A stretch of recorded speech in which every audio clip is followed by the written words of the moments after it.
Hey everyone, thank you for joining me today. I'm really excited. I have my friend Alex Stark back with me. Hey Alex, how are you doing today? Hey, good, Navarre. How are you? I'm good. I'm so glad we're doing our second episode. So, for those of you who didn't get to hear my first episode with Alex, we did an episode a few weeks ago. Actually, it's probably been a few months now. hmm And we talked about your specialty, which let me introduce you first. So, of course, you are a licensed therapist, and then you are an executive coach who specializes in burnout recovery. And I'm going to hmm help you have you tell us a little bit more about what that is in a minute. But basically, what we talked about last time was about how burnout in the workplace, whether you are an exec or just a really hardworking person, how that burnout can really play a role in your marriage and your personal care, all of that. So we had a really fun conversation. Actually, there was a lot of good feedback. I don't know if I told you this. I had people reaching out saying that they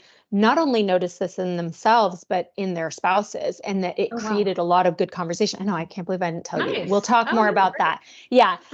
But so today we have a really, really fun topic. So before we jump into our topic, tell us a little bit about you, what you do, where you are, all those fun things. Sure. Well, first of all, thanks for having me back. I so appreciate it. Like you mentioned, I'm Alex Stark.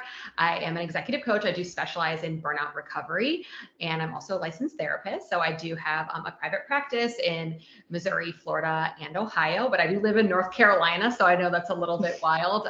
And also a coaching practice where I focus on high achieving women who are struggling with burnout in their personal and professional lives. I love it. And you recently got to speak at a really fun event. Tell us where you went last week. I did. It was so fun. I spoke at the Collective Vow workshop, which was put on by the paper Vow and Christy Townsend in Columbus, Ohio. And it was a group full of wedding professionals, so all small business owners, and they wanted to learn about burnout. And I'm like, how cool is that? That it's kind of breaking out of its, traditional, shell of just burnout as a buzzword, and people are really starting to take notice. So it was really cool.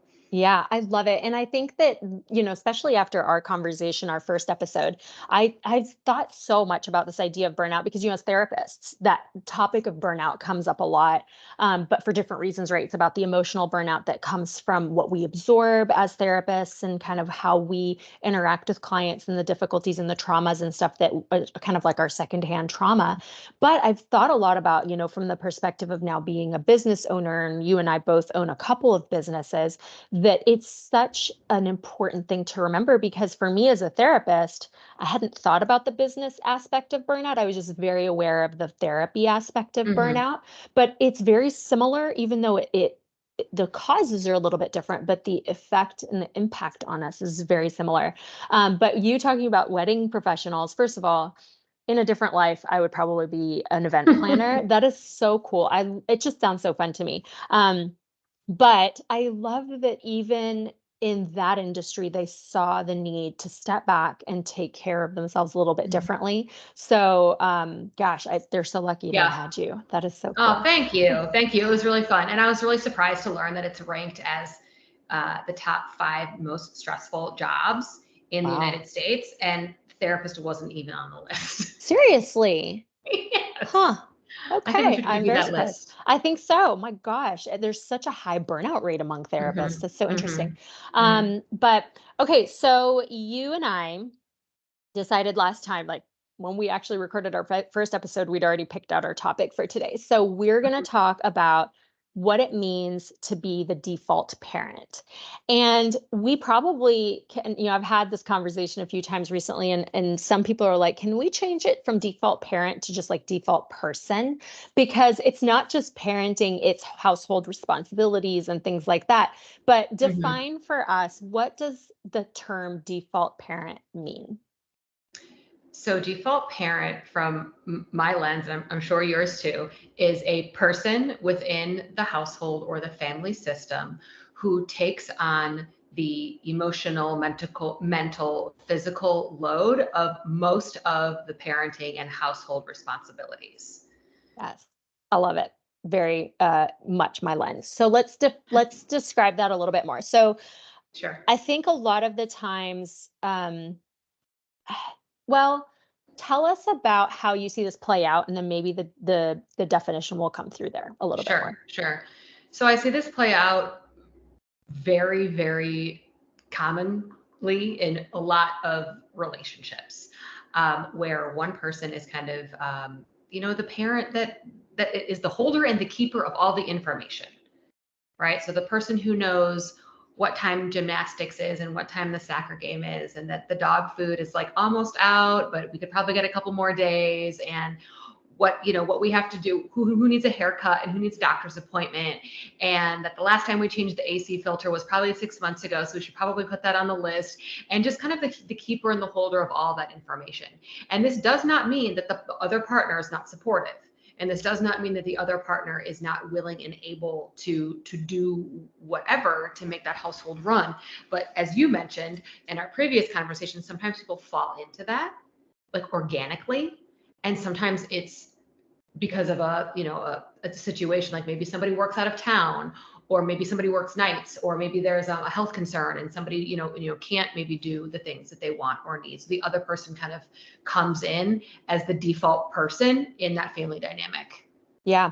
And really, in you and I have seen it play out where it both, the wife can be the default parent or the husband can be the default parent. I think what you and I have both experienced in our work is that typically it's wife who Mhm. falls into that role, but not always. And so I think that so you referenced our previous conversation where we were talking about people falling into that role versus, intentionally going into it. Mhm. So let's break that down. Like, how do people end up in this role usually?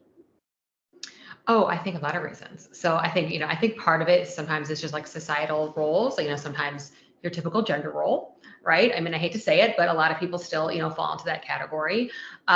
Sometimes there is a person in their relationship who maybe makes more money financially. And so they're kind of the money maker, the traditional like breadwinner, dynamic. And then the other person's like the everything else, which sometimes is, a scary place to be.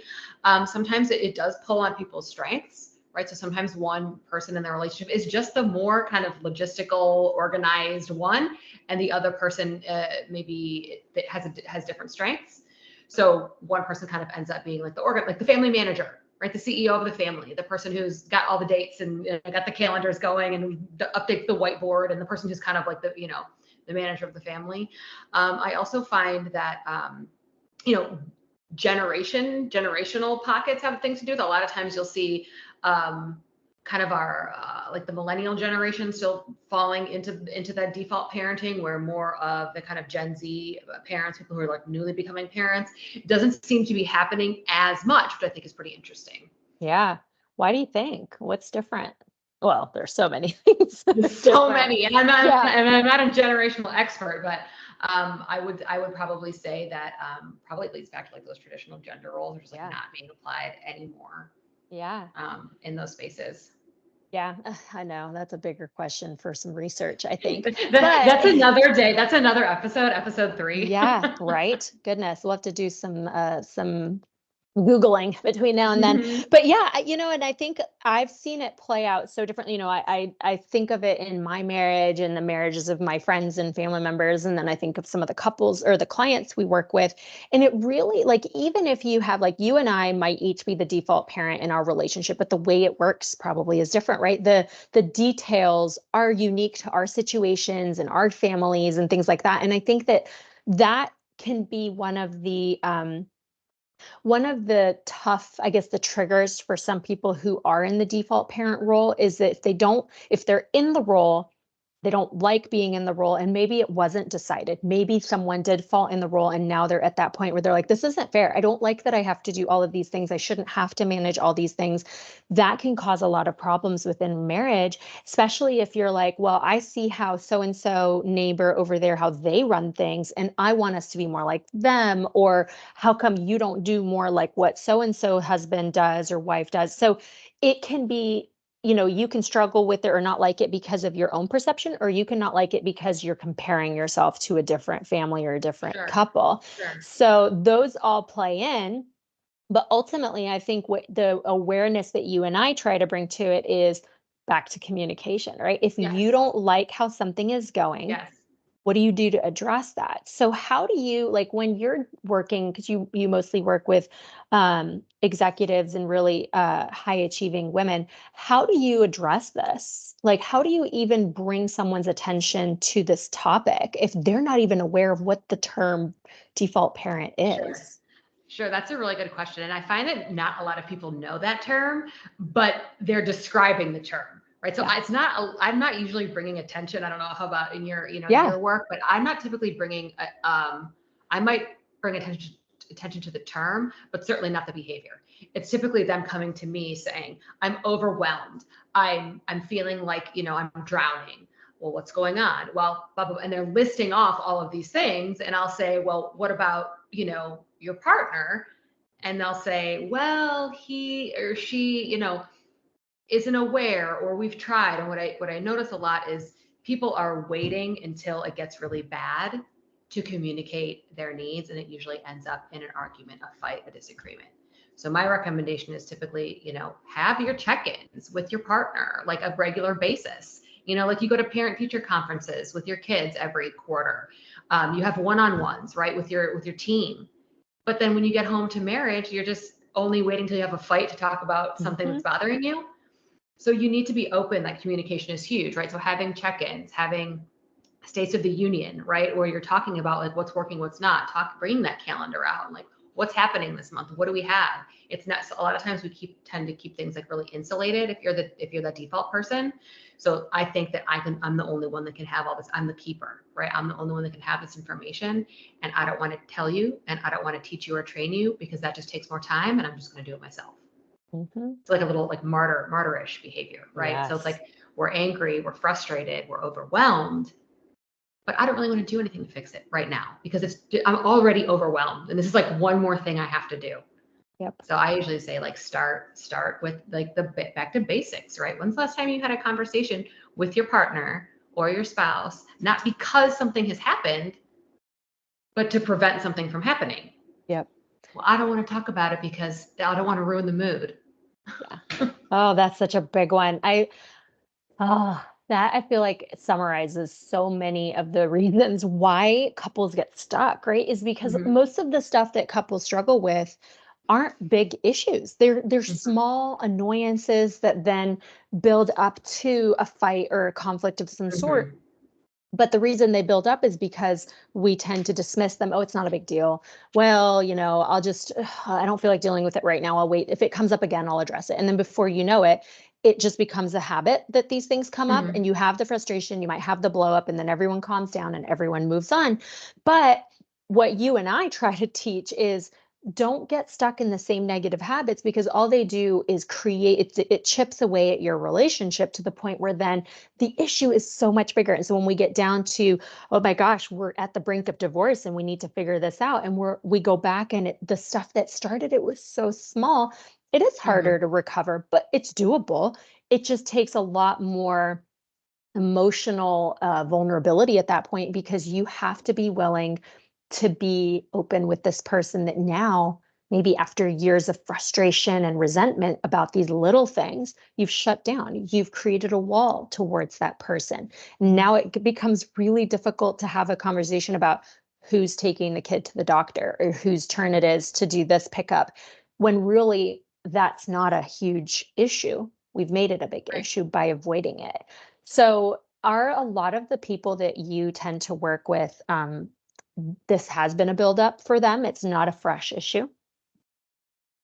Yes. Oh, yes. I would say 90% of the people are just, it's like, it's been festering, Yeah. right? Like for years. Yeah. Um, and it's something that I think can certainly be worked through and worked on. It's not a catastrophic, fatal flaw. But it's certainly something that needs to be worked on and worked through so that both, and then it doesn't mean, and we're not looking for equal, we're looking for equitable, right? So we're not looking for everything to be 50-50 every single day, every single second, because relationships are long-term, marriages, we hope that, relationships and marriages are long-term, especially if you have children in the mix. It does get, pretty heavy. It gets heavy sometimes in the season of marriage with kids and work and all the businesses and things, it gets heavy, right? So you're looking for equitable, meaning you want people to be playing on their strengths and their schedules. So and it doesn't have to be, the traditional, like, well, he takes out the garbage and she cooks dinner, Mm-hmm. right? It doesn't Yeah. have to look like that. It can really look however you want it or need it to look, as long as it's equitable. It doesn't have to be equal. Right. 100%. And I think a lot of it starts with that conversation that you were talking about, right? So at no point in your marriage is it too late to sit down and talk about, hey, Mhm. this isn't working really well for us. We need to maybe talk about a different way to handle this. Now, it could be because one of you is not okay, or it could be because both of you are not okay, but it doesn't matter. You don't have to both be miserable for you to decide that this is something to talk about. So even if you are the one that is the default parent and the other person's living their best life, like they Mhm. don't do the things that you do, and there isn't a lot of balance in who runs things, then your discomfort is enough to say, I'd like to have a conversation. Now, a conversation is not, I'm so mad that I'm yelling at you and I'm complaining about how little you do. Like that's you holding it into the where it's your fault. You held it in at that Mhm. point. So a conversation is about laying it all out, right? Being able to say, I Mhm. want us to write every single thing we do around Mhm. here, everything that's required. Mhm. It's not even who Mhm. does it. It's not your role, my role. It's what are all the things that it takes to run this home? The kids, the Mhm. dogs, the shingles on the roof, whatever. Mhm. And then let's figure out from there, how do we want the division of this to go moving forward? Here's what my strengths are. Here's what I Mhm. hate doing. Please don't make me do this. And then the other person does their same thing. And then in the end, you're probably left with a list of the things no one wants to do. And now we're just flipping a coin. So Now we're hiring it out. exactly, that too. So what is your kind of, if we're going down some advice here, because I always end up doing the like, please write it all down, like kind of what I Yes. just described. So what are some tips? Like, how do we really help people navigate being in a place where they want to revamp this role? Sure. So I like to think of it from the lens of, like, first you got to shift, like, the thought process a little bit, and like then you go to the behavior. So I think a lot of times people start with the tangibles, and then, like, it doesn't work because their thought process is True. still Yeah. wonky, right? So the thought process I like to work through, obviously, how to communicate a little bit better. Also, letting go of some of that control. A lot of times I see in relationships that there is one person who kind of likes to control the narrative within the dynamic in the household. So they'll say things like, well, my partner doesn't put the kids to bed because they don't do it the way that it needs to be done. Or, they don't give them bath time because, or they don't, do the grocery shopping because they don't get the right thing. Well, you kind of got to let them not get the right thing a couple times. So let the other person, like, skin their knees a little bit as they figure out that it, like, how to navigate that. So switching up that narrative a little bit, kind of emotionally, and then tangibles. I love the writing down.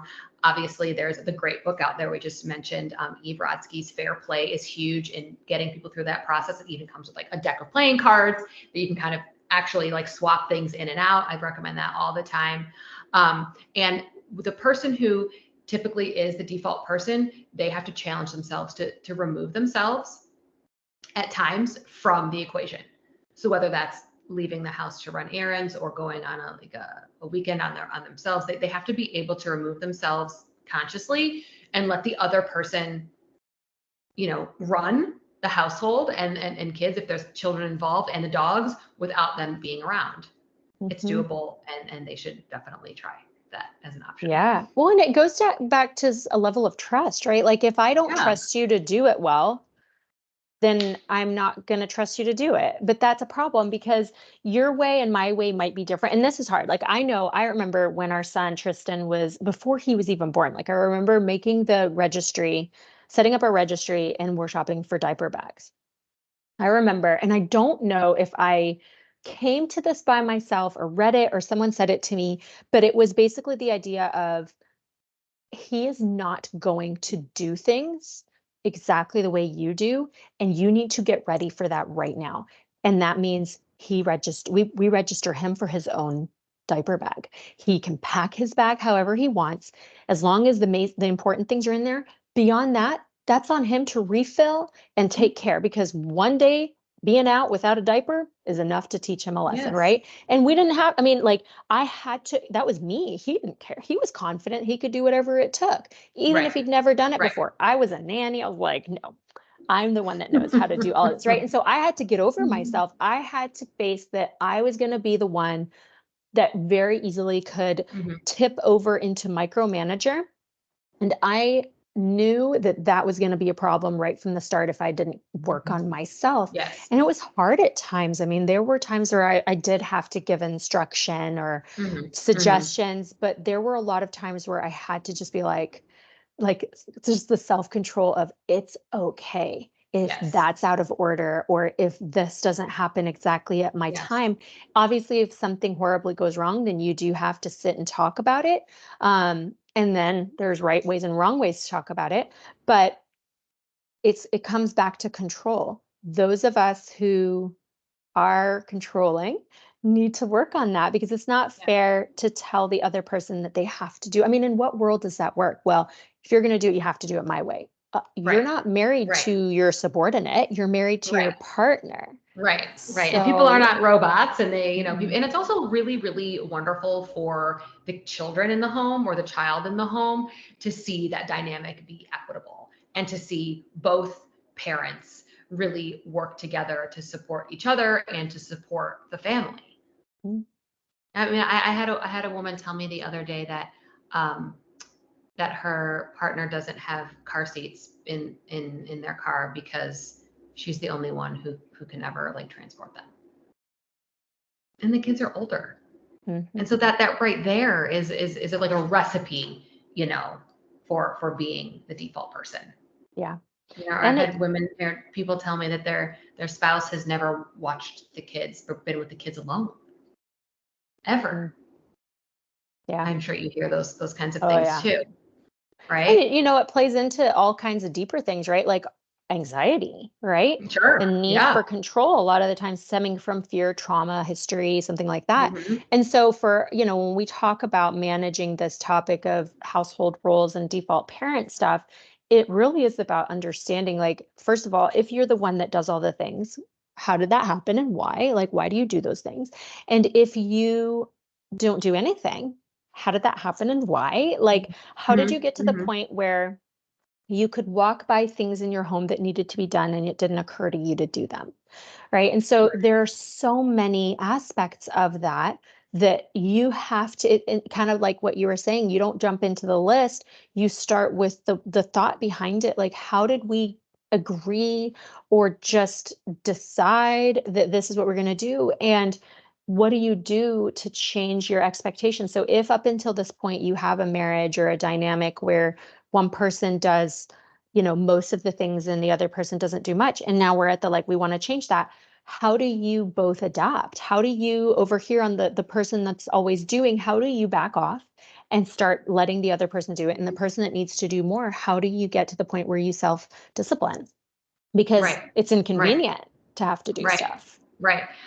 Yeah, it is. And it's very different. And the approach is different. I like to tell, to recommend a couple things. One, I like to recommend to not use the narrative of like he or she isn't helping me. Hmm. Right. Because that gives us the impression that one person is controlling and managing and doing, Or and you're my assistant responsible. or responsible, and you're my Mhm. assistant.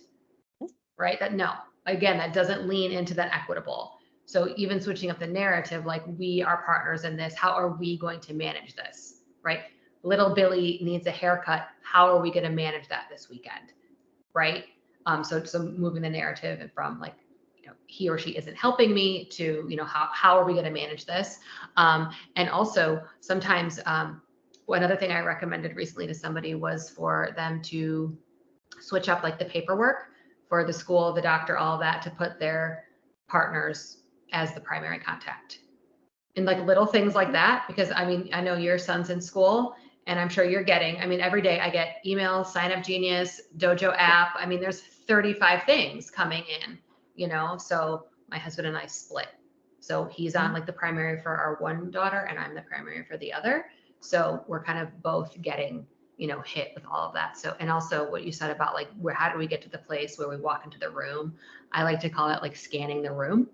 So take a moment, like pause and, look at is there something that in this room right now, it would probably not even needs to get done, but something that would be helpful to our family system if I did this thing. And sometimes sometimes the dog water bowl is empty, and how many times do we have to walk by the dog water bowl, to get the dog water, or sometimes it's, unloading the dishwasher or taking something upstairs or whatever that thing is. If we can kind of scan the room for 5 seconds, 2 seconds when we're, walking through the house, sometimes that's a helpful way or a helpful guide to just kind of manage that. Yeah, absolutely. And I think it also kind of going back to the thought process and the mindset, it's about making a decision that you are not leaving something for your spouse to do for you, right? Yes. So Yes. I don't know, it goes back to respect and support. Like if your spouse is expected to do your thing. Okay, well let's go back. So let's say the agreement is that yes, this person is going to be the one that's going to do all the laundry. Mm-hmm. Then if you're not the laundry doer, what do you do to acknowledge and appreciate that you're not the laundry doer? If this shirt that you were wearing is now magically clean and in your closet, do you recognize that someone had to do that? Mm-hmm. Do you recognize that person? Do you point out to that person that, hey, you see and appreciate that what they've Mm-hmm. done? So that requires a different scan, right? Scanning the room, noticing when things are done.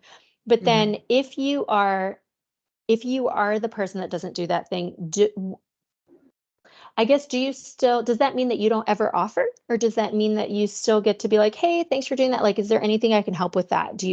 It's just courtesy. Even if the Mm-hmm. other person is going to say, no, I got it. Having that pointed out, like, hey, what can I do to help you? That communicates that I see what you're doing. I see how hard you're working for our family. I see these things that you're doing for me. And I would just want to make sure, I'm not overseeing it. Do you need anything from me? Mm-hmm. And I think so much of the kind of the bitterness or the hurt or resentment that builds from the roles not being noticed is that then that person that's doing it, even if they don't mind doing it, they get to the point where they feel very much responsible, like it's their chore or their job, Mm-hmm. because the Mm-hmm. other person isn't even acknowledging it. And so it's amazing how sometimes the roles don't have to shift, but the appreciation just has to happen. Yes. And then everyone Yes. goes on living Yes. life the way they need to. Yes. Yes. I love the acknowledgement of what's happening. I think that's a really huge piece when you're trying to move past just the default person into a different scenario, to acknowledge and appreciate what someone has already done or is trying to do or is doing now differently. So if we teach, we talk about also modeling, right? So when we talk about our kids, the way we talk to each other as couples, that's how our kids learn to talk to us. They learn to talk to other people, but the way that we help each other and the way that we tag team, because so many people of our generation have come from a background where they can look back at their parents and say, well, we do things a little differently than our parents did them, right? There's a reason for that, because maybe the best examples weren't always set. And that's not for everyone, but you know what I mean? So I always try to think of like, what is the example that we're setting for our son?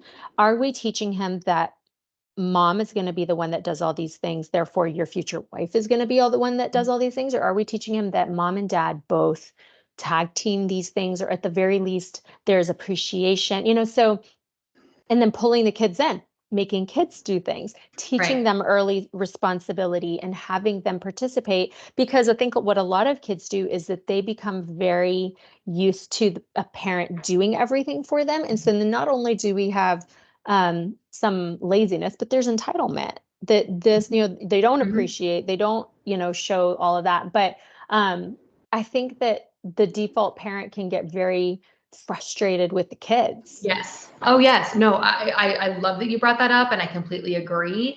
And you're right. It isn't just the parents in the household or the adults in the household, right? I mean, kids are part of the system. You have to think of a house and a family as a system, right? And kids are part of it too.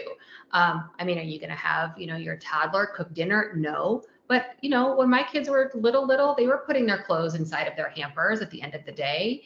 And they're 7 and 8, and they pack their lunches to go to school every day.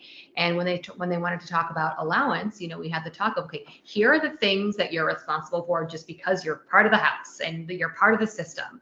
Extra things, and we talked about, kind of default things versus the extra things. Extra things can help you if you're saving for something special, but the normal things, the everyday thing, you're not going to get paid for packing your lunch. Yep. Right? You're not going to get paid for letting the dogs out in the morning. So we had that conversation about kind of like the normal, how we run the house. And my kids, I'm sure your son too. I mean, they have things that they do every day, every week. And it does lighten the load for the entire, and then they're learning responsibility and they're learning kind of how to not become a default household. Yeah. Because I think this generation of kids we're raising is growing up obviously very differently than we ever Yes. did. And so I think especially like we have an only child, right? And so we're having to factor that in, that like it's very easy for him to get away with not doing a whole lot because we just do the thing. So we have to intentionally pull them into that system, make sure they know they're part of the system and that we hold them accountable to the system. But that's a really good, I think, transition, because to resolve any issue that you have in your system, in your home, you have to come up with strategies, right? When you go to work and you have a project, you probably need to sit for a second and think about the steps that it's going to take to achieve this, project or this thing that you have to do, put together this presentation, whatever. And like your point earlier about how we don't, we come home and we don't operate within that same mindset of, I don't remember how you mentioned it, but the idea that like we can be structured outside the home when we come home. Oh, our teammates, like we don't talk to our spouses the way we would talk to our work teammates about projects and stuff. So going into strategy, we've talked about how to have the conversations, how to change the mindset behind it, how to maybe create more, like break down the lists and then redelegate. But then I think it's just about that, like you said, that strategy of the check-in, of the having, it's not an appointment that you said of like, we need to sit down and have a meeting, but it's a casual, hey, how are you doing with this? You have a lot on your plate. What do you need help with today? Or hey, I'm struggling, I need help. Or hey, how's this working for us? Maybe we do need an alarm set on our phone for once a month to just go over our budget or go over who's going to handle blah blah blah blah blah. But like let's create some strategies. What do you think? Yes, no, I think that's great. And it doesn't have to be, formal. Sometimes it works better if it is formal and you have it on the calendar. For in my marriage, I like every Sunday we'll kind of ask each other, like, what you got on the agenda this week, and then we'll kind of go through, what work stuff we have going on. If there's, stuff with the kids' school, early release, they have a day off, who has gymnastics, whatever, and we'll kind of then, split it up, right? So who's doing what, and then we'll really do, pretty intentionally make a plan for the week that, and maybe sometimes I'm doing more because of, whatever my husband has going on, or maybe he's out of town, or like vice versa. When I was, away last week for 5 days, he did, all because I wasn't around. So just having those open conversations and just that's your baseline, right? To prevent all that things from happening or just switch behavior. Always huge. And I always tell people, don't play games. Like don't set the other person up for failure. Because I think what happens is, well, I'm going to leave this here and I'll see how many days it takes for them to notice that it hasn't been put up. That's not helping anyone. All that's doing is making you feel better and giving you some kind of power over the other person. And I just don't know that really wins for anyone. And so, making sure that if you're uncomfortable with something or you don't like something, hopefully if you're listening to this, then this can be your, starting point to be like, okay, listen to these two crazy ladies talk about the stuff. Like, come on, spouse, listen to this. Yes. We need systems because I don't think it's going well. I find myself to be a little annoyed with you, blah, blah, blah. And so it's about not doing it with the intention to further your own agenda, to look better, to make the other person feel worse about themselves. And then you said something at the very beginning, which is so important. And I try to always remember this: play to your strengths, right? If I'm just better at certain things, then it's okay for those to be my responsibilities. Neighbor across the street may not do it that way. But why do I need to compare myself? I need to be comfortable and proud of the fact that our system is based on our needs. And if it's not working for us, we need to work on that. But my husband and I have talked about this, the default parent thing. Like, we both recognize what I do. And we both recognize what he does. I am the default parent, but not in a way where he doesn't do things. He does so much, but our strengths are different. Our ability to handle multiple things, it looks different. Mhm. I can come home after a long day at work and still do this and this and this and this, and then I'm okay if I don't get a whole lot of downtime. That's harder for him. So he can come home and do Mhm. this and this, and then he needs to just chill for a little bit, but wind Mhm. down Mhm. before bed. But I know that, and I don't have an issue with that because we've talked about these things, and we Mhm. still, of course, like any marriage, we have to come back and be like, hey, this isn't working. Like you've gotten too Mhm. lazy, comfortable, whatever. We don't say lazy. That's not nice. Um, but you have to be able to talk about those things. But if you Mhm. wait until you're frustrated, then all you're doing is lashing out at each other. But then, even for the things that I might do more of, there's so much appreciation coming my way all the time. Mhm. And that's all I need. I just need you to notice it. I have no problem doing this many things a day because, like you said, it's not about them being equal tasks Right. divided. It's about that it works well for us and we're both contributing strongly to our Mhm. families, Mhm. our families. Mhm. So it's it's not about having your way. It's about sitting down and saying, let's figure out how to do this where we're both feeling a little bit better about how Yes. our family is run. I rambled for a little while and I'm mindful of our time. So back to you.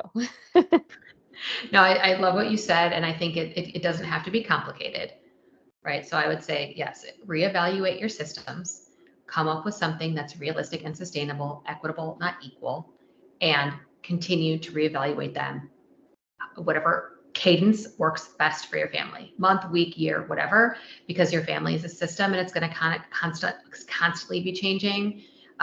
You're faced with different things based on the stage of parenting or life that you're in, what type of work you do. So just constantly reevaluate, make tweaks. We're not looking for perfection. We're looking for something that's realistic and sustainable to just have a more equitable partnership.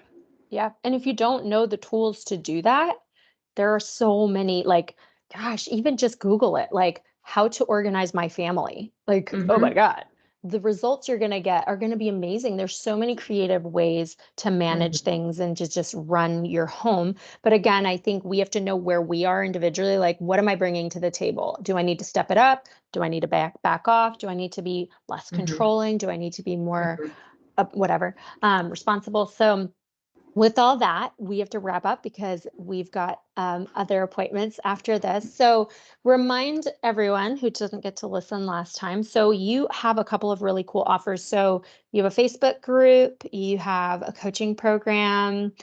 Tell us your things. Where can people find you? All right, great. Well, I do have, I'm on social media at Talk to Alex Stark on Instagram. Also have a free Facebook group for moms who are in executive leadership, moms in executive leadership beat burnout. And I have my website, alexstarkcoaching.com, that has all the information on there about my coaching services and also the therapy services. Perfect. And I'm going to link to everything. Okay. Thank you. This was so Thank fun. I you. always I love talking to know. you. I I forget love that we're chatting with you. recording when we're talking. I'm like, oh, should probably Ah, make sure I'm looking thank at the right you. place. All right, girl. I appreciate it. And I will talk to you soon. Thank you. Talk to you All real right. soon. Bye. Bye.